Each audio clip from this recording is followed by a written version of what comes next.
Hello, friends.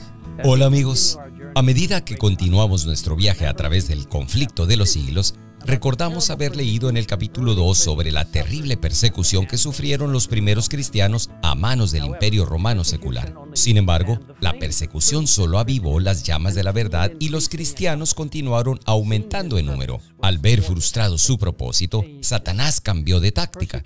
La persecución cesó y el compromiso se introdujo sigilosamente en la iglesia primitiva, elevando las prácticas paganas y restando importancia a las claras enseñanzas de Cristo. Hoy veremos cómo el apóstol Pablo predijo el surgimiento de una gran apostasía y su líder aproximadamente 5 siglos antes, cuando se escribió a los creyentes en Tesalónica, afirmando que la segunda venida de Cristo no tendría lugar a menos que la apostasía venga primero y se manifieste el hombre de pecado, el hijo de perdición, el cual se opone y exalta sobre todo lo que se llama Dios o es objeto de culto, tanto que el que se sienta en el templo de Dios como Dios, haciéndose pasar por Dios. ¿Quién es este hombre de pecado que se opone a Dios y busca tomar el lugar de Dios en la tierra a través de enseñanzas y prácticas blasfemas? Al leer en el capítulo 3 del conflicto de los siglos, vemos que esto no se reveló de inmediato. Poco a poco, primero solapadamente y a hurtadillas y después con más desembozo, conforme iba cobrando fuerza y dominio sobre los espíritus de los hombres, el misterio de iniquidad hizo progresar su obra engañosa y blasfema de un modo casi imperceptible. Las costumbres del paganismo penetraron en la iglesia cristiana. A medida que la iglesia medieval buscaba obtener riquezas y poder, se vio obligada a hacer un compromiso entre el paganismo y el cristianismo, suplantando la palabra de Cristo con la lealtad a un ser humano, el poderoso obispo de Roma. En el año 533 después de Cristo, el emperador romano Justiniano declaró al obispo de Roma, es decir, al Papa, cabeza de todas las santas iglesias. Tras la expulsión de los ostrógodos arrianos de Roma en el año 538 después de Cristo, el papado obtuvo pleno poder político y religioso. Más tarde se le dio al Papa el título mismo de deidad, Señor Dios el Papa, y fue considerado infalible, visto como verdaderamente Dios y hombre. Leemos que debido a que la Biblia ensalza a Dios y colombra a los hombres, seres finitos en su verdadero sitio, por consiguiente hay que esconder y suprimir sus verdades sagradas. Esta fue la lógica que adoptó la Iglesia romana. Por centenares de años fue prohibida la circulación de la Biblia. No se permitía a la gente que la leyese ni que la tuviese en sus casas. Sin la Biblia como salvaguardia, la gente no tenía un estándar para distinguir entre el bien y el mal, y estaba a merced de una iglesia y un clero corruptos. Una forma en que el paganismo entró en la iglesia fue a través de la adoración de imágenes. Los ídolos anteriormente venerados como dioses paganos simplemente fueron transformados en los llamados santos cristianos y adorados. De esta manera, grandes grupos de personas se convirtieron en cristianos nominales. Quizás una de las formas más significativas en que el paganismo entró en la iglesia fue a través de la adoración del llamado venerable Día del Sol, es decir, el domingo. Esto no sucedió de repente. En los primeros siglos, el verdadero sábado, es decir, el sábado del séptimo día, había sido guardado por todos los cristianos, los cuales, siendo celosos de la honra de Dios y creyendo que su ley es inmutable, respetaban escrupulosamente la santidad de sus preceptos. Pero, se nos dice, Satanás trabajó con gran sutileza por medio de sus agentes para llegar al fin que se propusiera. El domingo se hizo festivo en honor a la resurrección de Cristo.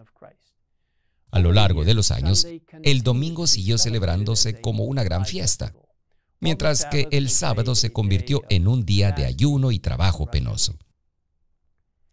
Finalmente, la fiesta pagana llegó a ser honrada como institución divina, mientras que el sábado de la Biblia era declarado reliquia del judaísmo y se pronunciaba una maldición sobre sus observadores. Para el siglo VI, el papado estaba firmemente establecido y habían comenzado los 1260 años de opresión papal profetizados en los libros de Daniel y Apocalipsis. El Papa y los sacerdotes fueron vistos como los únicos mediadores entre Dios y los seres humanos. Se enseñaba la salvación por obras, fomentando largas peregrinaciones, actos de penitencia, erección de iglesias y santuarios, y pago de grandes sumas a la iglesia para obtener un camino al cielo. Se introdujo la doctrina de las indulgencias, proporcionando una forma para que las personas pagaran por los pecados que planeaban cometer en el futuro. La falsa enseñanza de la inmortalidad del alma pasó a primer plano, lo que condujo a la adoración de la Virgen María y la adoración de los santos celestiales. Esto abrió la puerta a la herejía del tormento eterno en un infierno eterno, junto con la idea del purgatorio, una especie de casa intermedia donde, después de sufrir por un tiempo, se está listo para ser admitido en el cielo. Quizá una de las herejías más audaces fue el sacrificio idólatra de la misa, donde, según se afirmaba, el sacerdote oficiante tenía el poder de crear el cuerpo y sangre verdaderos de Cristo. Para aquellos que no aceptaban estas enseñanzas y prácticas idólatras y heréticas, les esperaba la tortura y la muerte.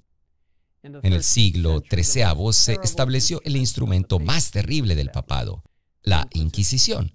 Durante casi 4 siglos, innumerables hombres y mujeres experimentaron horribles torturas y muertes por no doblar sus rodillas ante este falso poder religioso. Durante los 1260 años de tinieblas anunciados por la profecía, la palabra de Dios casi fue desterrada de la faz de la tierra. El mal dominaba por completo, cometiendo y celebrando crímenes impensables. Y sin embargo, la luz de la verdad de Dios nunca se extingue por completo. A lo largo de la historia, Él siempre ha preservado un remanente que es fiel a su palabra. La próxima semana, mientras continuamos con nuestro estudio de El conflicto de los siglos, aprenderemos acerca de un grupo especial de personas que sin temor llevaron la antorcha de la verdad durante este tiempo tan oscuro. Si aún no has obtenido una copia de este libro tan increíble, te animo a visitar thegreatcontroversyproject.org. Ahí puedes descargar una copia gratuita hoy mismo. Al concluir nuestro tiempo juntos, quiero invitarles a orar conmigo ahora mismo. Padre en el cielo, reconocemos que literalmente millones de personas han sufrido porque creyeron en tu santa palabra escrita y querían seguir las instrucciones del cielo. Gracias por darnos la Biblia. Gracias por darnos la oportunidad hoy de tener acceso a la santa palabra. Ayúdanos a leerla, a vivirla, a promoverla y a compartirla. Y Señor, por favor, guíanos a medida que avanzamos hacia el futuro y cualquier desafío que podamos enfrentar. Que siempre, como los de antaño, nos apoyemos completamente en ti y en tu palabra, para que así nos ayudes. Gracias. En el nombre de Jesús. Amén. Amen.